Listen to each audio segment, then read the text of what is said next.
ദൈവത്തിൻ്റെ അതിപരിശുദ്ധമായ നാമം വാഴ്ത്തപ്പെടുമാറാകട്ടെ.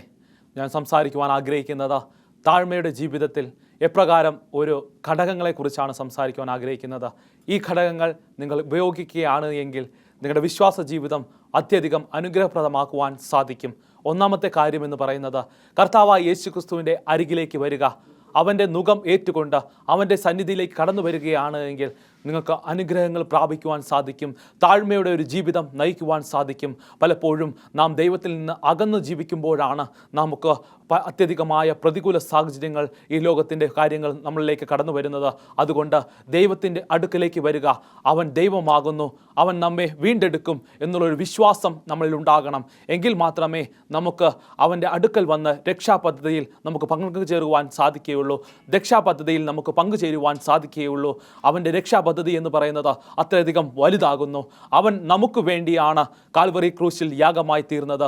ആ രക്ഷാപദ്ധതിയിൽ നമുക്ക് അംഗമായി തീരണമെങ്കിൽ നാം അവൻ്റെ സന്നിധിയിലേക്ക് കടന്നു വരണം. ഇപ്രകാരമാണ് ലൂക്കോസ് എഴുതിയ സുവിശേഷം 3-ാം അധ്യായം 4-ാം വാക്യവും അതുപോലെ തന്നെ ആ അപ്പോസ്തല പ്രവൃത്തികൾ 16-ാം വാക്യവും അതിൻ്റെ 31-ാമത്തെ വാക്യവും നമ്മെ ഓർമ്മപ്പെടുത്തുന്നത്. ഈ ഭാഗങ്ങളൊക്കെയും വായിക്കുമ്പോൾ കർത്താവായ യേശുക്രിസ്തുവിൻ്റെ രക്ഷാപദ്ധതി എപ്രകാരമായിരിക്കുന്നു എന്ന് നമ്മെ ഓർമ്മപ്പെടുത്തുന്നു. അപ്രകാരം ദൈവത്തിൻ്റെ സന്നിധിയിലേക്ക് കടന്നു വരിക. ആദ്യത്തെ പടി എന്ന് പറയുന്നത് ദൈവസന്നിധിയിലേക്ക് കടന്നു വരിക. രണ്ടാമത്തെ കാര്യം എന്ന് പറയുന്നത് ദൈവത്തിൻ്റെ പാപത്തെക്കുറിച്ച് നാം ഓർമ്മിക്കുക. പാപത്തെക്കുറിച്ച് നാം ദൈവസന്നിധിയിൽ ഏറ്റുപറയുക.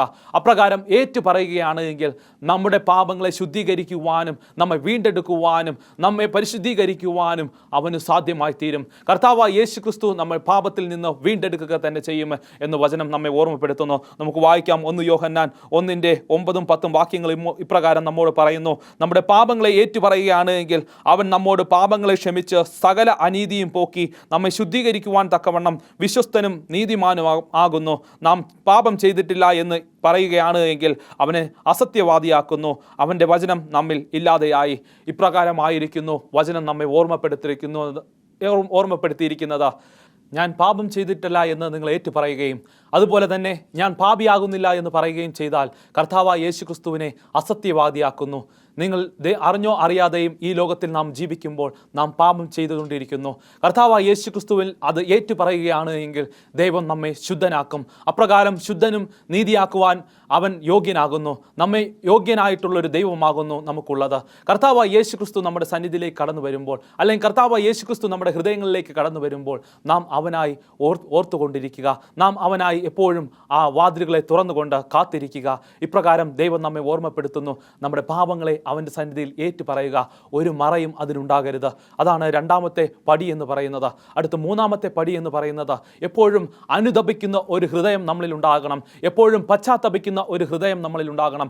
എപ്പോഴും താഴ്മയുടെ ഒരു മനോഭാവം നമ്മളിൽ ഉണ്ടാകണം. എങ്കിൽ മാത്രമേ അവൻ്റെ സന്നിധിയിൽ ചെല്ലുവാനും നമ്മുടെ പാപങ്ങളെപ്പറ്റി ഏറ്റുപറയുവാനും നമ്മളിലൊരു ഇതുണ്ടാകുകയുള്ളൂ. നമ്മളിലൊരു ആശ്വാസം ഉണ്ടാകുകയുള്ളൂ. കർത്താവായ യേശുക്രിസ്തു നമ്മളിൽ ആശ്വസിപ്പിക്കണമെങ്കിൽ അപ്രകാരം ഒരു അനുതാപമുള്ള ഒരു ഹൃദയം നമ്മളിൽ എപ്പോഴും ഉണ്ടായിരിക്കണം. അപ്രകാരം കർത്താവായ യേശുക്രിസ്തുവിൻ്റെ സന്നിധിയിൽ താഴ്മപ്പെടുവാൻ നമുക്ക് സാധ്യമാക്കി തീരുകയുള്ളൂ. അപ്രകാരം നമ്മൾ താഴ്മപ്പെടുമ്പോൾ ദൈവം നമ്മെ എപ്പോഴും ഉയർത്തുക തന്നെ ചെയ്യും. ഉയർത്തി നമ്മെ വലുതാക്കുക തന്നെ ചെയ്യും. അവൻ്റെ സന്നിധിയിൽ അനുതാപത്തോടുകൂടി നാം ചെല്ലുകയാണ് എങ്കിൽ ദൈവം നമ്മെ ധാരാളമായി അനുഗ്രഹിക്കുക തന്നെ ചെയ്യും. ഇവിടെ വചനം ഇപ്രകാരം നമ്മെ ഓർമ്മപ്പെടുത്തുന്നു. അപ്പോസ്തല പ്രവൃത്തികൾ 2-ാം അധ്യായം അതിൻ്റെ 38-ാമത്തെ വാക്യം. നിങ്ങൾ മാനസാന്തരപ്പെട്ട് നിങ്ങളുടെ പാപങ്ങളുടെ മോചനത്തിനായി ഓരോരുത്തൻ യേശുക്രിസ്തുവിൻ്റെ സ്നാനമേൽക്കുവിൻ, എന്നാൽ പരിശുദ്ധാത്മാവ് എന്ന ദാനം നിങ്ങൾക്ക് ലഭിക്കും. അപ്രകാരം നിങ്ങൾ പശ്ചാത്തപിക്കുകയാണ് എങ്കിൽ സ്നാനമേറ്റ് കർത്താവായ യേശുക്രിസ്തുവിൻ്റെ പാപം പരിഹരിച്ച് കർത്താവായ യേശുക്രിസ്തുവിനെ സ്വന്തം രക്ഷിതാവായി സ്വീകരിക്കുകയാണ് എങ്കിൽ നിങ്ങളുടെ പാപങ്ങളെ പരിഹരിക്കുവാൻ തക്കവണ്ണം ദൈവം നിങ്ങൾക്ക് പരിശുദ്ധാത്മാവ് എന്ന ദാനം നിങ്ങൾക്ക് വേണ്ടി നൽകും എന്ന് അപ്പോസ്തലനായ പ്രവൃത്തികളിൽ അപ്പോസ്തലനായ പൗലോസ് നമ്മെ ഓർമ്മപ്പെടുത്തുന്നു. ഇപ്രകാരം നമ്മെ ഓർമ്മപ്പെടുത്തുമ്പോൾ നാം ദൈവസന്നിധിയിൽ എപ്പോഴും പശ്ചാത്തപിക്കുന്ന ഒരു ഹൃദയത്തോടുകൂടി അവൻ്റെ സന്നിധിയിൽ ചെല്ലുക. ഇത് തന്നെയാണ് 3-ാമത്തെ പടി എന്ന് പറയുന്നത്. നിന്റെ താഴ്മയുടെ ജീവിതത്തിലെ 3-ാമത്തെ പടി എന്ന് പറയുന്നത് ഇപ്രകാരമായിരിക്കുന്നു. അപ്രകാരം നീ ദൈവസന്നിധിയിൽ ഏറ്റവും അടുത്ത് ചെല്ലുകയാണ് എങ്കിൽ, നീ പശ്ചാത്തപിക്കുന്ന മനസ്സുമായി അനുതപിക്കുന്ന മനസ്സുമായി ദൈവസന്നിധിയിൽ ചെല്ലുകയാണ് എങ്കിൽ ദൈവം നിന്നെ ധാരാളമായി അനുഗ്രഹിക്കുക തന്നെ ചെയ്യും. ദൈവം നിന്നെ ഉയർത്തുക തന്നെ ചെയ്യും എന്ന് വചനം പറയുന്നു. നമുക്ക് 4-ാമത്തെ കാര്യം എന്ന് പറയുന്നത് യോഹന്നാന്റെ സുവിശേഷം 3-ാം അധ്യായം അതിൻ്റെ 5-ാമത്തെ വാക്യം ഇപ്രകാരം നമ്മെ ഓർമ്മപ്പെടുത്തുന്നു. ആമേൻ ആമേൻ ഞാൻ നിന്നോട് പറയുന്നു, പുതുതായി ജനിച്ചില്ല എങ്കിൽ ദൈവരാജ്യത്തിൽ കടക്കുവാൻ ആർക്കും കഴിയുകയില്ല എന്ന് പറഞ്ഞു. ഇപ്രകാരം കർത്താവായ യേശുക്രിസ്തു പറയുന്ന വാക്കുകളാണ് യോഹന്നാന്റെ സുവിശേഷത്തിൽ നമ്മെ ഓർമ്മപ്പെടുത്തുന്നത്.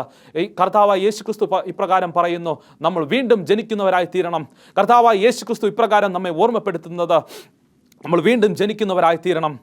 നമ്മുടെ പാപങ്ങളെല്ലാം മാറ്റിവെച്ചുകൊണ്ട് അനുതപിക്കുന്ന ഹൃദയത്തോടുകൂടി നാം ദൈവസന്നിധിയിൽ ചെല്ലുകയാണ് എങ്കിൽ ദൈവം നമ്മെ വീണ്ടും ജനിപ്പിക്കുന്നവരായി തീർക്കും. പുതിയൊരു മനുഷ്യനായി മാറും. വീണ്ടും ജനിച്ച ദൈവസന്നിധിയിൽ ഏത് പ്രതികൂല സാഹചര്യത്തിലും കർത്താവായ യേശുക്രിസ്തുവാണ് എൻ്റെ രക്ഷിതാവ്, അപ്രകാരമുള്ള ഒരു അനുതാപ ഹൃദയത്തോടുകൂടി അവൻ്റെ സന്നിധിയിൽ ചെല്ലുകയാണ് എങ്കിൽ ദൈവം നമ്മെ ധാരാളമായി അനുഗ്രഹിക്കും. പരിശുദ്ധാത്മാവ് എന്ന ദാനം നമ്മളിൽ ഉണ്ടാകും. ആ പരിശുദ്ധാത്മാവ് നമ്മളെ നയിക്കുക തന്നെ ചെയ്യും. ആ പരിശുദ്ധാത്മാവ് നമ്മുടെ ഹൃദയങ്ങളിൽ നിറഞ്ഞു കവിയുമ്പോൾ നന്മയും കരുണയും താഴ്മയും എപ്പോഴും നിന്നിലുണ്ടാകും. ദൈവിക സ്വഭാവങ്ങളിൽ നിന്നിലുണ്ടാകും. ഇവിടെ വചനം പ്രത്യേകം പറയുന്നു, നീ വീണ്ടും പുതുതായി ജനിക്കേണ്ടത് ആവശ്യമാകുന്നു. കർത്താവായ യേശുക്രിസ്തുവിൻ്റെ സ്വർഗ്ഗരാജ്യം നീ അനുഭവിക്കണമെങ്കിൽ, നിന്നിൽ കർത്താവായ യേശുക്രിസ്തുവിൻ്റെ ദൈവരാജ്യം ഉണ്ടാകണമെങ്കിൽ നീ ഇപ്രകാരം പുതുതായി ജനിക്കേണ്ടതാകുന്നു. പുതിയൊരു സൃഷ്ടിയാകേണ്ടതാകുന്നു. കർത്താവായ യേശുക്രിസ്തുവിൽ നീ ഭരമേൽപ്പിച്ച ദൈവസന്നിധിയിൽ നീ ഒരു പുതിയ സൃഷ്ടിയായി മാറേണ്ടത് ആവശ്യമാകുന്നു എന്ന് വചനം ഇവിടെ ഓർമ്മപ്പെടുത്തുന്നു. ഇതാണ് നാലാമത്തെ സ്റ്റെപ്പ്, അല്ലെങ്കിൽ നാലാമത്തെ പടി എന്ന് പറയുന്നത്. നാലാമത്തെ പടി ഇപ്രകാരമായിരിക്കുന്നു, ദൈവസന്നിധിയിൽ നീ പുതുതായി ജനിക്കേണ്ടതായിരിക്കുന്നു. അടുത്ത അഞ്ചാമത്തെ പടി എന്ന് പറയുന്നത്, അല്ലെങ്കിൽ അഞ്ചാമത്തെ രീതി എന്ന് പറയുന്നത്, അഞ്ചാമത്തെ പടി എന്ന് പറയുന്നത് ഇപ്രകാരമായിരിക്കുന്നു. നമുക്ക് വായിക്കാം. 2 തീമോഥെയോസ് ലേഖനം 2-ാം അധ്യായം അതിൻ്റെ 15-ാമത്തെ വാക്യം ഇപ്രകാരം പറയുന്നു, സത്യവചനത്തെ യഥാർത്ഥമായി പ്രസംഗിച്ചുകൊണ്ട് ഒഴിഞ്ഞിരിക്കുക, ദൈവത്തിൻ്റെ ആത്മാവ് പ്രേരിതമായി പ്രസംഗിക്കുക. ഇപ്രകാരം ദൈവത്തിൻ്റെ ആത്മാവ് പ്രേരിതമായി നിങ്ങൾ പ്രസംഗിച്ചു കൊണ്ടിരിക്കുക. ഈ അഞ്ചാമത്തെ പടി എന്ന് പറയുന്നത് ഇപ്രകാരമായിരിക്കുന്നു, ദൈവത്തോടുകൂടെ നീ പഠിക്കുക. ദൈവസന്നിധിയിൽ നീ അറിഞ്ഞ സത്യങ്ങളെ മറച്ചു വയ്ക്കാതെ നിന്റെ താലന്തിനനുസരിച്ച് ദൈവം പറയുന്ന കാര്യങ്ങളനുസരിച്ച് നീ പ്രസംഗിക്കുക. എല്ലാ പാപത്തിൽ നിന്ന് നീ ഒഴിഞ്ഞിരിക്കുക. പുതിയൊരു സൃഷ്ടിയായി നീ മാറുമ്പോൾ ദൈവസന്നിധിയിൽ ദൈവത്തിൻ്റെ ആത്മാവ് പ്രേരിതമായി അനേകം വചനങ്ങൾ നിനക്ക് മറ്റുള്ളവർക്ക് പകർന്നു കൊടുക്കുവാൻ തക്കവണ്ണം സാധിക്കും. അപ്രകാരം പകർന്നു കൊടുക്കുമ്പോൾ ദൈവം നിന്നെ ധാരാളമായി എടുത്ത് ഉയർത്തുക തന്നെ ചെയ്യും. ഈ കാര്യം ഒക്കെയും ദൈവത്തോടുകൂടെ പഠിച്ചു കൊള്ളുക. ദൈവത്തിൻ്റെ സന്നിധിയിൽ നീ നിരന്നുകൊണ്ട് പഠിക്കുമ്പോൾ അവൻ്റെ നുഖമെന്ന് പറയുന്നത് ഏറ്റവും മൃദുവാകുന്നു, ഏറ്റവും സൗമ്യതയുള്ളതാകുന്നു. അതുകൊണ്ട് അത് നിനക്ക് ഏറ്റവും പ്രിയപ്പെട്ടതായി മാറും എന്ന് ദൈവവചനം നിന്നെ ഓർമ്മപ്പെടുത്തുന്നു. അപ്രകാരം ദൈവവചനം പ്രസംഗിക്കുവാൻ തക്കവണ്ണം ദൈവം നിന്നെ ഭരമേൽപ്പിക്കുമ്പോൾ നീ മാറിപ്പോകരുത്, മാറി ചിന്തിക്കുന്നവനായി തീരരുത്. ദൈവസന്നിധിയിൽ ഈ പടികളെയെല്ലാം ഓർത്തുകൊണ്ട് നീ നിൻ്റെ വിശ്വാസ ജീവിതം മുന്നോട്ട് നയിക്കുക. അടുത്ത 6-ാമത്തെ പടി എന്ന് പറയുന്നത് ഇപ്രകാരമായിരിക്കുന്നു, എപ്പോഴും ആത്മാവിൽ വികസിപ്പിക്കുന്നവനായി തീരണം. ഇവിടെ വചനം നമ്മെ ഓർമ്മപ്പെടുത്തുന്നു. എബ്രായരുടെ ലേഖനം 4-ാം അധ്യായം അതിൻ്റെ 12-ാമത്തെ വാക്യം ഇപ്രകാരം നമ്മെ ഓർമ്മപ്പെടുത്തുന്നു, ദൈവത്തിൻ്റെ വചനം ജീവനും ചൈതന്യവും ഉള്ളതാകുന്നു, ഇരുവാൾത്തലയുള്ള ഒരു വാളിനേക്കാളും മൂർച്ചയേറിയത്, പ്രാണനെയും ആത്മാവിനെയും സദ്യമജ്ജകളെയും വേർതിരിക്കപ്പെടുന്നത് അത്രേ, തുളച്ചു ചെല്ലുന്ന ഹൃദയത്തെയും ചിന്താഭാഗങ്ങളെയും വിവേചിക്കുന്നത് ആകുന്നു. അപ്രകാരമുള്ളൊരു വചനമാകുന്നു ദൈവം നിന്നിൽ നൽകിയിരിക്കുന്നത്. ഈ വചനങ്ങളെ എടുത്ത് പ്രഘോഷിപ്പിക്കുകയും നിന്റെ ആത്മാർത്ഥതയെ നീ വികസിപ്പിക്കുകയും ചെയ്യണം. ദൈവസന്നിധിയിൽ എപ്പോഴും വികസിക്കുന്ന ഒരു മനുഷ്യനായി മാറണം. ഈ മനുഷ്യൻ എപ്രകാരമായിരിക്കുന്നുവോ ആ മനുഷ്യൻ്റെ ചിന്താഗതിയിൽ നിന്ന് മാറി ചിന്തിച്ച് ദൈവീക വചനങ്ങൾ നിന്റെ ഉള്ളിലാകുമ്പോൾ, ഇരുവാൾത്തലയുള്ള വാൾ കൊണ്ട് മുറിക്കുന്ന രീതിയിൽ ദൈവീക വചനം നിന്റെ ഉള്ളിലാകുമ്പോൾ നീ ദൈവത്തിന് വേണ്ടി പ്രവർത്തിക്കുന്നവനായി തീരണം. ദൈവസന്നിധിയിൽ എപ്പോഴും അനുഗ്രഹങ്ങൾ നിറയ്ക്കുന്നവനായി തീരണം. ദൈവസന്നിധിയിൽ നിന്ന് അനുഗ്രഹങ്ങൾ പ്രാപിക്കുന്നവനായി മാറണം. അപ്രകാരം മാറണമെങ്കിൽ നിന്റെ ആത്മാവ് നിന്നിൽ പ്രവർത്തിക്കണം. അപ്രകാരം ആത്മാവ് പ്രവർത്തിച്ച് നിന്റെ ആത്മാർത്ഥത വികസിപ്പിക്കുമ്പോൾ നീ ദൈവവാക്കുകൾ ഓർത്തുകൊണ്ട് ദൈവസന്നിധിയിൽ നിരന്നുകൊണ്ട് ദൈവിക ചിന്തകൾ നിന്നിൽ ഉണ്ടാകണം. അപ്രകാരമുള്ള ഒരു വികസനമാണ്, വിശ്വാസത്തിൻ്റെ വികസനമാണ് ദൈവം ആഗ്രഹിക്കുന്നത്. ഇത് തന്നെയാണ് 6-ാമത്തെ പടി എന്ന് പറയുന്നത്. നിന്റെ വിശ്വാസ ജീവിതം 6-ാമത്തെ പടി എന്ന് പറയുന്നത് നിന്റെ വിശ്വാസ ജീവിതം വികസിപ്പിക്കുക. നീ മറ്റുള്ളവർക്ക് ഒരു മാതൃകയായി തീരുക. നിന്റെ ദൈവസന്നിധിയിൽ നീ വിജയിക്കുവാൻ ശ്രമിക്കുക. നിന്റെ വിശ്വാസ ജീവിതത്തിൽ വിജയിക്കുവാൻ ശ്രമിക്കുക. അതിന് എപ്പോഴും അനുതാപത്തിൻ്റെ ഒരു ഹൃദയം നിന്നിൽ ഉണ്ടായിരിക്കണം. എങ്കിൽ മാത്രമേ നിനക്ക് വിജയിക്കുവാൻ തക്കവണ്ണം സാധിക്കുകയുള്ളൂ. അപ്രകാരം ഒരു ആഹ്വാനമാണ് ദൈവം നിന്നെ ഓർമ്മപ്പെടുത്തുന്നത്. ഈ 6-ാമത്തെ സ്റ്റെപ്പും അത് തന്നെയാണ് പറയുന്നത്. 6-ാമത്തെ പടിയും ഇപ്രകാരം തന്നെയാണ് നിന്നെ ഓർമ്മപ്പെടുത്തുന്നത്.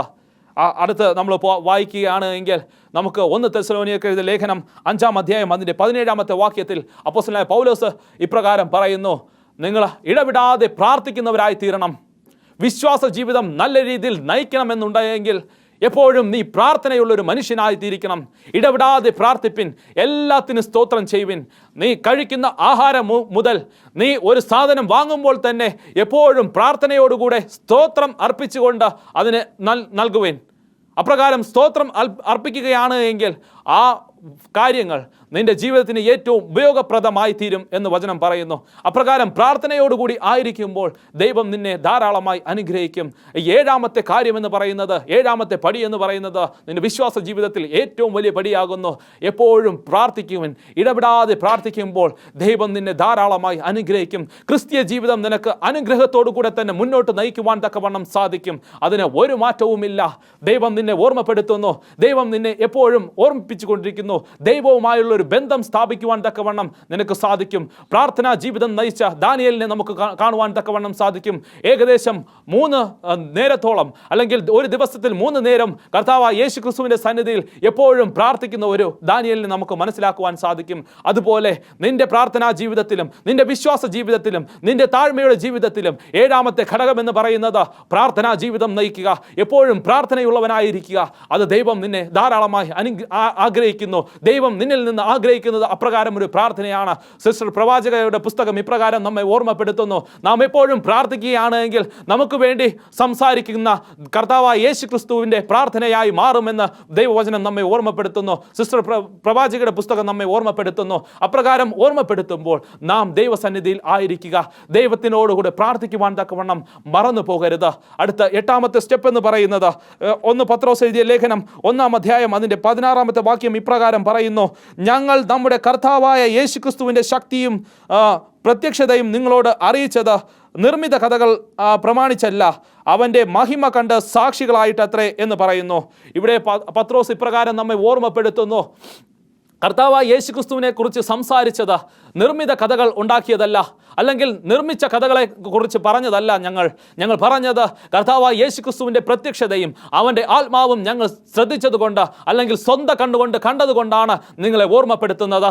അപ്രകാരം നേരത്തെ വചനങ്ങൾ പറയുന്നു, ഈ കേൾവിയൊക്കെയും പത്രോസ് പറയുന്ന കാര്യങ്ങൾ നാം കേൾക്കുന്നതൊക്കെയും ഇത് ദൈവത്തിൽ നിന്ന് വരുന്നു, കർത്താവായ യേശുക്രിസ്തുവിൽ നിന്ന് വരുന്ന വചനങ്ങളാകുന്നു. അപ്രകാരം ആയിരിക്കുമ്പോൾ നാം ദൈവത്തിൽ വിശ്വസിക്കുക. ദൈവത്തിൽ വിശ്വസിച്ച് നമ്മൾ മറ്റൊരു മനുഷ്യനെ കണ്ടെത്തി അവന് പറഞ്ഞു കൊടുക്കുക. ദൈവസന്നിധിയിൽ ഒരുത്തനും മറ്റൊരുത്തനും നിങ്ങൾ പറയുന്നവരായി തീരുക. ദൈവസന്നിധിയിൽ നമ്മൾ പ്രസംഗിക്കുന്നവരായി തീരുക. നാം അറിഞ്ഞ വചനങ്ങളെ മറച്ചു വയ്ക്കാതെ ആത്മാവിൽ ദൃഢതയുള്ളവരായി ആത്മാവിൽ വിശ്വസിച്ചുകൊണ്ട് ഈ വചനങ്ങളെ നാം പ്രഘോഷിക്കേണ്ടത് ആവശ്യമാകുന്നു. ഇത് 8ാമത്തെ സ്റ്റെപ്പ് ആകുന്നു. നിന്റെ 8ാമത്തെ പടി എന്ന് പറയുന്നത് ഇത് തന്നെയാണ്. നിന്റെ വിശ്വാസ ജീവിതത്തിൽ നീ മറ്റുള്ളവനോട് സംസാരിക്കുക. നിനക്കറിയാവുന്ന രീതിയിൽ ആത്മാവിൽ പ്രേരിതമായി മറ്റുള്ളവനോട് സംസാരിക്കുക. ദൈവത്തോട് പ്രാർത്ഥനയോടുകൂടി ചെല്ലുകയാണ് എങ്കിൽ നിനക്ക് സംസാരിക്കുവാൻ തക്കവണ്ണം സാധ്യമായി തീരും. അപ്രകാരം ഒരു ജീവിതമാണ്, വിശ്വാസ ജീവിതമാണ് ദൈവം നിന്നിൽ നിന്ന് ആഗ്രഹിക്കുന്നത്. ഏത് താലന്താണോ ദൈവം നിന്നിൽ നിന്ന് ആഗ്രഹിക്കുന്നത്, ഏത് താലന്താണോ ദൈവം നിന്നിൽ നൽകിയിരിക്കുന്നത് എന്ന് അറിയില്ല.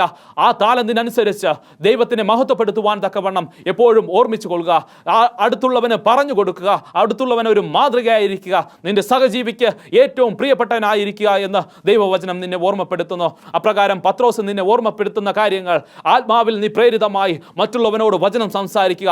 അപ്രകാരം വചനം സംസാരിക്കുമ്പോൾ ദൈവം നിന്നെ ധാരാളമായി അനുഗ്രഹിക്കുക തന്നെ ചെയ്യും. അടുത്ത സ്റ്റെപ്പ് എന്ന് പറയുന്നത് 1 യോഹന്നാൻ 3-ാം അധ്യായം അതിൻ്റെ 4-ഉം 6-ഉം വാക്യങ്ങൾ ഇപ്രകാരം പറയുന്നു: ദൈവത്തിൽ നിന്ന് ജനിച്ചതൊക്കെയും ലോകത്തെ ജയിച്ചിരിക്കുന്നു. ലോകത്തെ ജയിച്ച ജയമോ നമ്മുടെ വിശ്വാസം തന്നെ.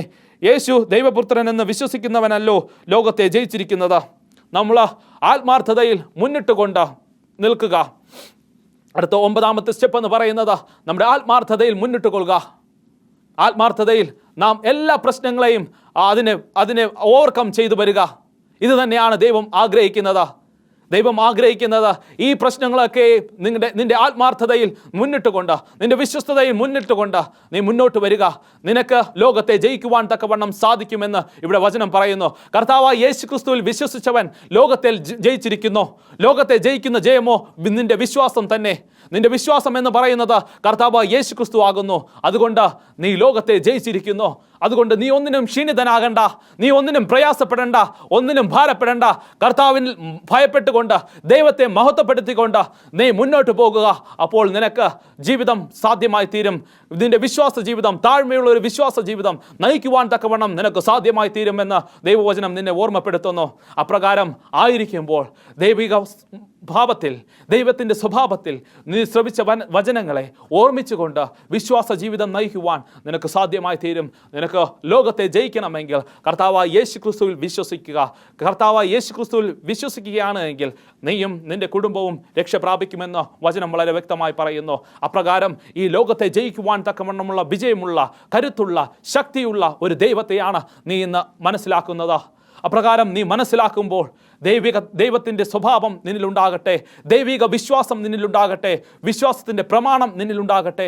അപ്രകാരം ദൈവത്തിൻ്റെ ന്യായപ്രമാണം അനുസരിച്ച് ജീവിക്കുവാൻ ദൈവം നിന്നെ ഭരമേൽപ്പിച്ചിരിക്കുന്നു. അപ്രകാരം ഭരമേൽപ്പിക്കുമ്പോൾ ദൈവത്തിൻ്റെ മഹത്വപ്പെടുത്തിക്കൊണ്ട് പ്രാർത്ഥനാ ജീവിതം നയിച്ച് അനുതാപത്തോടുകൂടി നിന്റെ പാപങ്ങളെ ഏറ്റുപറയുന്ന ഒരു മനുഷ്യനായി നീ മാറേണ്ടത് ആവശ്യമാകുന്നു. ദൈവത്തിൻ്റെ സന്നിധിയിലേക്ക് ഈ കാര്യങ്ങളൊക്കെയും ചെയ്തുകൊണ്ട് കടന്നു വരേണ്ടത് ആവശ്യമാകുന്നു. അപ്രകാരം കടന്നു വരുമ്പോൾ ദൈവം നിന്നെ ധാരാളമായി അനുഗ്രഹിക്കുക തന്നെ ചെയ്യും. ദൈവം നിനക്ക് ധാരാളമായി അനുഗ്രഹങ്ങൾ നൽകുക തന്നെ ചെയ്യും എന്ന് വചനം പറയുന്നു. നീ ഓർക്കുക, ദൈവിക സന്നിധിയിൽ നമ്മെ തന്നെ താഴ്ത്തി ഭരമേൽപ്പിക്കുക. അപ്രകാരം താഴ്ത്തി ഭരമേൽപ്പിക്കുമ്പോൾ ദൈവം നമ്മെ ഓർമ്മിപ്പിച്ചുകൊള്ളും എന്ന് വചനം പറയുന്നു. അടുത്ത വാക്യം എന്ന് പറയുന്നത് എബ്രായർക്കെഴുതിയ ലേഖനം 9-ാം അധ്യായം അതിൻ്റെ 28-ാമത്തെ വാക്യം ഇപ്രകാരം പറയുന്നു: ക്രിസ്തുവും അങ്ങനെ തന്നെ അനേകരുടെ പാപങ്ങളെ ചുമക്കുവാൻ ഒരിക്കൽ അറുക്കപ്പെട്ടു. തനിക്കായി കാത്തു നിൽക്കുന്നവരുടെ രക്ഷയ്ക്കായി അവൻ പാപം കൂടാതെ രണ്ടാമതും പ്രത്യക്ഷനായി. കർത്താവായ യേശു ക്രിസ്തുവിൻ്റെ രണ്ടാം വരവിൽ നാം വിശ്വസിച്ചു കൊള്ളുക. കർത്താവായ യേശു ക്രിസ്തു നമുക്കും നമ്മുടെ പാപങ്ങൾക്ക് വേണ്ടി അറുക്കപ്പെട്ടു. നമ്മുടെ പാപങ്ങൾക്ക് വേണ്ടി അവൻ യാഗമായി തീർന്നു. കർത്താവായ യേശു ക്രിസ്തു വീണ്ടും വരും. തനിക്കായി കാത്തു നിൽക്കുന്നവർക്കായി കർത്താവായ യേശു ക്രിസ്തു വീണ്ടും വരുമെന്ന് ഇവിടെ എബ്രായർക്കെഴുതിയ ലേഖനത്തിൽ വളരെ വ്യക്തമായി നമ്മെ ഓർമ്മപ്പെടുത്തുന്നു. അപ്രകാരം യേശു ക്രിസ്തു വീണ്ടും വരുമ്പോൾ നീതിമാന്മാരുടെ പട്ടികയിൽ നമ്മുടെ പേരും ചേർക്കുവാൻ തക്കവണ്ണം ദൈവം ആഗ്രഹിക്കുന്നു. അപ്രകാരം ദൈവം ആഗ്രഹിക്കുമ്പോൾ നാം അതിന് ഒരിക്കലും നമ്മുടെ സ്വഭാവ സവിശേഷതകൾ അതിനൊരിക്കലും തടസ്സമായിരിക്കരുത്. അതുകൊണ്ട് ഈ പടികളൊക്കെയും നിങ്ങളുടെ വിശ്വാസ ജീവിതത്തിൽ സാധ്യമാക്കിക്കൊള്ളുക. അപ്രകാരം കൊള്ളുമ്പോൾ കർത്താവായ യേശു ക്രിസ്തു രണ്ടാമതും വരുമ്പോൾ നിന്നെയും നീതിമാന്മാരുടെ കൂട്ടത്തിൽ ചേർത്ത് കൊള്ളും. അപ്രകാരം അനുതാപമുള്ളൊരു ഹൃദയം നിന്നിലുണ്ടാകും. പാപത്തിൻ്റെ അന്ധകാരത്തിൽ നിന്ന് വീണ്ടെടുക്കുന്ന ഒരു നീതിമാൻ നിനക്കുണ്ട്. ആ നീതിമാൻ നേരോടുകൂടി ന്യായം വിധിക്കുമെന്ന് വചനം പറയുന്നു. അപ്രകാരം രണ്ടാമതായി കർത്താവായ യേശു ക്രിസ്തു വരുന്നതിന് മുമ്പായി കർത്താവായ യേശു ക്രിസ്തു ന്യായം വിധിക്കുമ്പോൾ നിന്റെ സ്വഭാവ സവിശേഷത വെച്ച് ന്യായം വിധിക്കുവാൻ തക്കവണ്ണം നീ എപ്പോഴും ഓർത്തുകൊള്ളുക. നിന്റെ സവിശേഷതകൾ എപ്പോഴും നിന്റെ സന്നിധിയിലായിരിക്കട്ടെ. നിന്റെ സ്വഭാവ സവിശേഷതകൾ ദൈവസന്നിധിയിലായിരിക്കട്ടെ. ദൈവിക സ്വഭാവം നിന്നിൽ ഉണ്ടായിരിക്കട്ടെ. അപ്രകാരം ഉണ്ടാകണമെങ്കിൽ ഇപ്രകാരം ഒരു വിശ്വാസ ജീവിതം നീ നയിക്കേണ്ടത് ആവശ്യമായിരിക്കുന്നു. അപ്രകാരം നിന്നിൽ ദൈവത്തിൻ്റെ ആത്മാവ് പ്രേരിതമായി പാപത്തിൽ നിന്ന് വീണ്ടെടുക്കുവാൻ തക്കവണ്ണം ദൈവത്തിൻ്റെ ആത്മാവ് നിന്നെ എപ്പോഴും പ്രഘോഷിപ്പിച്ചുകൊണ്ടിരിക്കുന്നു. നിന്റെ വിശ്വാസ ജീവിതത്തിൽ നീ മുന്നോട്ട് കൊള്ളുവാൻ തക്കവണ്ണം ദൈവത്തിൻ്റെ ആത്മാവ് എപ്പോഴും പ്രേരിതമായിരിക്കൊണ്ടിരിക്കുന്നു. ആ പ്രേരിതമാകുമ്പോൾ നീ അതിൽ വിശ്വസിച്ചുകൊണ്ട് ദൈവത്തിൻ്റെ ആത്മാവോടുകൂടി ചേർന്ന് പ്രവർത്തിക്കുവാൻ തക്കവണ്ണം നിന്നിൽ അവിശുദ്ധി ഉണ്ടാകട്ടെ, നിന്നിൽ ഒരു പ്രേരണ ഉണ്ടാകട്ടെ, ദൈവിക ആത്മാവ് നിന്നിൽ ഉണ്ടാകട്ടെ എന്ന് ഞാൻ ആത്മാർത്ഥമായി നിന്നെ ഓർമ്മപ്പെടുത്തുന്നു. ഇപ്രകാരം അടുത്ത നമ്മൾ നോക്കുകയാണെങ്കിൽ മത്തായിയുടെ സുവിശേഷം 25-ാം അധ്യായം ഇപ്രകാരം പറയുന്നു: ആകയാൽ നിങ്ങൾ പുറപ്പെട്ട് പിതാവിനും പുത്രന്റെ നാമത്തിൽ നിങ്ങൾ സ്നാനം കഴിപ്പിച്ചു കൊള്ളുവേൻ, നിങ്ങളെ അന്യരെ എല്ലാവരെയും ശിഷ്യരാക്കി കൊള്ളുവേൻ. ദൈവത്തിൻ്റെ നാമം ഇപ്രകാരം നമ്മെ ഓർമ്മപ്പെടുത്തുന്നു. നമ്മുടെ വിശ്വാസ ജീവിതത്തിൽ നാം പഠിച്ച പാഠങ്ങൾ മറ്റുള്ളവർക്ക് പകർന്നു കൊടുക്കുവാൻ തക്കവണ്ണം ദൈവം ആഗ്രഹിക്കുന്നു. അപ്രകാരം ദൈവം ആഗ്രഹിക്കുമ്പോൾ നാം പഠിച്ച കാര്യങ്ങൾ വിശ്വാസ ജീവിതത്തിൽ നിന്നുകൊണ്ട് കർത്താവായ യേശു ക്രിസ്തുവിൽ നിരന്നുകൊണ്ട് എപ്പോഴും മറ്റുള്ളവർക്ക് പകർന്നു കൊടുക്കുവാൻ തക്കവണ്ണം ആയിരിക്കുക. ഇവിടെ വചനം നമ്മെ ഓർമ്മപ്പെടുത്തുന്നു. മത്തായിയുടെ സുവിശേഷത്തിൽ ഓർമ്മപ്പെടുത്തുന്നു: പിതാവിൻ്റെയും പുത്രൻ്റെയും പരിശുദ്ധാത്മാവിൻ്റെയും നാമത്തിൽ എല്ലാവരെയും സ്നാനം കഴിച്ച് ശിഷ്യരാക്കിക്കൊള്ളുവേൻ. ഇത് തന്നെയാണ് ഈ ലോകത്തെ നമുക്ക് നൽകിയിരിക്കുന്ന ദൗത്യം. ഈ ദൗത്യം വ്യക്തതയോടുകൂടിയും ശക്തമായിട്ടും നാം പൂർത്തീകരിക്കേണ്ടത് ആവശ്യമായിരിക്കുന്നു.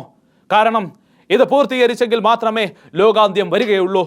കർത്താവായ യേശു ക്രിസ്തു വളരെ വ്യക്തമായി നമ്മെ ഓർമ്മപ്പെടുത്തുന്നു: നാം ദൈവസന്നിധിയിൽ മിണ്ടാതിരിക്കുന്നവരായിട്ടല്ല, നാം അനുസരിച്ച വചനങ്ങളെ, നാം നിവർത്തിച്ച വചനങ്ങളെ ദൈവസന്നിധിയിൽ ഓർമ്മിപ്പിച്ചുകൊണ്ട് മറ്റുള്ളവർക്ക് ഒരു ആശ്വാസമായിരിക്കണം. കർത്താവായ യേശു ക്രിസ്തു എപ്രകാരമാണോ നമുക്ക് ആശ്വാസമായിരുന്നത്, കർത്താവായ യേശു ക്രിസ്തുവിനെ എപ്രകാരമാണോ നാം പരിചയപ്പെട്ടത്, ആ പരിചയം മറ്റുള്ളവർക്കും പകർന്നു കൊടുക്കുക. അപ്രകാരം പകർന്നു കൊടുക്കുമ്പോൾ കർത്താവായ യേശു ക്രിസ്തു നിന്നെ ശുദ്ധീകരിക്കും, നീതിമാന്മാരാക്കും. കർത്താവായ യേശു ക്രിസ്തുവിൻ്റെ വിശിഷ്ട വസ്ത്രം നിനക്ക് ധരിക്കുവാൻ തക്കവണ്ണം സാധിക്കും. അത് നീ പകർന്നു കൊടുക്കുന്ന മനുഷ്യനും അപ്രകാരം ഒരു നീതിയുടെ വസ്ത്രവും ജീവന്റെ കിരീടവും പ്രാപിക്കുവാൻ സാധിക്കും. സ്വർഗീയ രാജ്യം നിന്നിൽ ഭരമേൽപ്പിക്കുമ്പോൾ, നിന്നിലാകുമ്പോൾ ദൈവം അത്യധികമായി സന്തോഷിക്കും. അത്യധികമായി ദൈവത്തിൽ സന്തോഷിക്കുവാൻ തക്കവണ്ണം നിനക്ക് സാധ്യമായി തീരട്ടെ. ഈ പടികളൊക്കെയും ഈ ഘടകങ്ങളൊക്കെയും നിന്റെ വിശ്വാസ ജീവിതത്തിൽ ഏറ്റവും പ്രധാനമായിരിക്കട്ടെ. നിന്റെ ഏറ്റവും വലിയ വിശ്വാസം എന്ന് പറയുന്നത് നിന്റെ ക്രിസ്തീയ ജീവിതമാകുന്നു. കർത്താവായ യേശു ക്രിസ്തുവിൻ്റെ രണ്ടാം വരവ് ആകാംക്ഷയോടുകൂടി കാത്തിരിക്കുന്ന ഒരു വ്യക്തിയായിരിക്കട്ടെ. വിശ്വാസ ജീവിതത്തിൽ എപ്പോഴും നമുക്കൊരു വ്യക്തിത്വം ഉണ്ടായിരിക്കട്ടെ. ആ വ്യക്തിത്വം നഷ്ടപ്പെട്ടു പോകാതെ ഈ അന്ധകാരത്തിൻ്റെ നാളുകളിലായിരിക്കുമ്പോൾ അന്ധതയിൽ വിശ്വസിക്കാതെ നാം ദൈവവചനത്തിൽ വിശ്വസിക്കുക. ഈ വചനത്തിന് നിന്നെ കീറി മുറിക്കുവാനുള്ള ഒരു ശക്തിയുണ്ട്, ദൈവത്തിൻ്റെ ആത്മാവിൻ്റെ ശക്തിയുണ്ട്. അതുകൊണ്ട് ഈ വചനത്തെ ഒരു വള്ളിയോ പുള്ളിയോ ഇതിൽ നിന്ന് മാറ്റിക്കളയരുത്. ഈ വചനം ശക്തിയോടുകൂടെ തന്നെ നിന്റെ വിശ്വാസ ജീവിതത്തിൽ മുറുകെ പിടിച്ചുകൊള്ളുക, ഉറച്ചു നിൽക്കുക. കർത്താവായ യേശു ക്രിസ്തു വെളിപ്പാട് പുസ്തകത്തിൽ പറയുന്നു, നിനക്ക് വേണ്ടി സംസാരിക്കുവാൻ നിൽക്കുന്നു. നിനക്ക് വേണ്ടി സംസാരിക്കുവാൻ വേണ്ടി ന്യായവിധിയുടെ സമയത്ത് നിൽക്കുമ്പോൾ ഈ വിശ്വാസ ജീവിതത്തിൽ ഈ കാര്യങ്ങളൊക്കെയും നിനക്ക് അനുഗ്രഹമായി തീരട്ടെ. ഈ പടികളൊക്കെയും നിന്റെ വിശ്വാസ ജീവിതത്തിൽ നിനക്കൊരു നാഴികക്കല്ലുകളായി തീരട്ടെ. നിനക്ക് വിലയേറിയ മുത്തുകളായി തീരുവാൻ തക്കവണ്ണം ഈ വിശ്വാസ ജീവിതം ആയി തീരട്ടെ. നിന്റെ വിശ്വാസ ജീവിതത്തിൽ ഈ ഘടകങ്ങൾ എപ്പോഴും ഭരമേൽപ്പിക്കുമാറാകട്ടെ. ആത്മാർത്ഥതയോടുകൂടി, ആത്മാവിൻ്റെ പരിശുദ്ധിയോടുകൂടി ഈ കാര്യങ്ങളൊക്കെയും ചെയ്യുവാൻ തക്കവണ്ണം ദൈവം നിന്നെ ഓർമ്മിപ്പിക്കുന്നു. അതുപോലെ തന്നെ ഏറ്റവും അവസാനത്തെ ഘടകമെന്ന് പറയുന്നത് ഇപ്രകാരമായിരിക്കുന്നു. മത്തായിയുടെ സുവിശേഷം 24-ാം അധ്യായം 13-ാം വാക്യം ഇപ്രകാരം നമ്മെ ഓർമ്മപ്പെടുത്തുന്നു, എന്നാൽ അവസാനത്തോളം സഹിച്ചു നിൽക്കുന്നവൻ രക്ഷിക്കപ്പെടും. ഈ വാക്യമാണ് നാം അവസാനത്തെ ഘടകമായി ഓർക്കേണ്ടത്. നമ്മുടെ വിശ്വാസ ജീവിതത്തിൽ എല്ലാം സഹിച്ചും ക്ഷമിച്ചും കൊണ്ട് പീഡന കാലഘട്ടങ്ങൾ കടന്നു വരുമ്പോൾ നമ്മുടെ വിശ്വാസ ജീവിതം മുറുകെ പിടിച്ചുകൊണ്ട്, ശബദ മുറുകെ പിടിച്ചുകൊണ്ട് നാം ജീവിക്കുകയാണ് എങ്കിൽ നമുക്ക് വീണ്ടും വരവിൽ, കർത്താവായ യേശുക്രിസ്തുവിൻ്റെ വീണ്ടും വരവിൽ വ്യക്തമായ ഒരു സ്ഥാനം നമുക്കുണ്ടാകും. കർത്താവായ യേശുക്രിസ്തുവിൻ്റെ നീതിമാന്മാരുടെ കൂട്ടത്തിൽ നമുക്കും ചേരുവാൻ തക്കവണ്ണം സാധിക്കും എന്ന ഒരു ഉത്തമ വിശ്വാസം നമ്മളിൽ ഉണ്ടാകണം. അപ്രകാരം ഒരു ഉത്തമ വിശ്വാസം നമ്മളിൽ ഉണ്ടാകുമ്പോൾ ദൈവം നമ്മെ ധാരാളമായി അനുഗ്രഹിക്കും. നാം സഹിച്ചും ക്ഷമിച്ചും നിൽക്കുക. ചരിത്ര കാലഘട്ടത്തിൽ സംഭവിച്ചതുപോലെ അനേകം പീഡനങ്ങൾ നമുക്ക് സംഭവിക്കുവാൻ തക്കവണ്ണം പോകുന്നു. അതുകൊണ്ട് അതിലൊന്നും ഭയപ്പെടരുത്. ദൈവസന്നിധിയിൽ ഭയപ്പെട്ടുകൊണ്ട് ദൈവത്തെ മഹത്വപ്പെടുത്തിക്കൊണ്ട് ആയിരിക്കുക. അപ്രകാരമായിരിക്കുമ്പോൾ ദൈവം നിങ്ങളെ ധാരാളമായി അനുഗ്രഹിക്കും എന്ന് ഉറച്ചു വിശ്വസിച്ചുകൊണ്ട് ഞാൻ നിങ്ങൾക്ക് വേണ്ടി പ്രാർത്ഥിക്കുവാൻ ആഗ്രഹിക്കുന്നു. നമുക്കൊരു നിമിഷം കണ്ണടയ്ക്കാം, പ്രാർത്ഥിക്കാം. മഹാപരിശുദ്ധനും നിത്യനും നീതിമാനുള്ള ദൈവമേ കർത്താവേ, അടിയങ്ങൾ ദൈവമേ യേശുവേ, ഈ കേട്ട വചനങ്ങൾ അടിയങ്ങളുടെ ജീവിതങ്ങളിൽ പ്രാവർത്തികമാക്കുവാനും ഞങ്ങളുടെ വിശ്വാസ ജീവിതങ്ങളിൽ ഏറ്റവും നാഴികക്കല്ലാകുവാനും സാധിക്കുമാറാണമേ കർത്താവേ. അങ്ങയുടെ ആത്മാവ് പ്രേരിതമായി ഇതെല്ലാം ഞങ്ങളുടെ വ്യക്തി ജീവിതങ്ങളിലും ദൈവമേ അങ്ങ് പ്രാവർത്തികമാക്കണം. മാനവും മഹത്വവും അങ്ങ് എടുക്കണം. എന്നാൽ യേശുവിൻ്റെ നാമത്തിൽ തന്നെ ആമേൻ, ആമേൻ.